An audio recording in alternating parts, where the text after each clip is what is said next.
Short सर्किटमुळे दुकान जळून खाक, 3 ते 4 लाखांचे नुकसान. पुसद शहरातील नवीन पुसदमधील स्टेट बँक समोरील एका दुकानाला अचानक शॉर्ट सर्किटने आग लागल्याने दुकानातील संपूर्ण साहित्य जळून खाक झाले.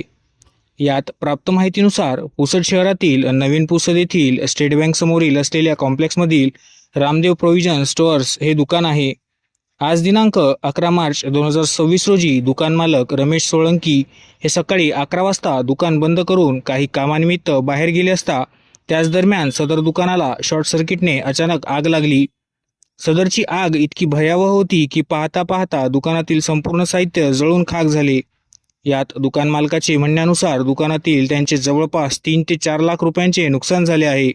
सदरची आग लागताच तेथील नागरिकांनी याबाबतची माहिती अग्निशमन दलाला दिली.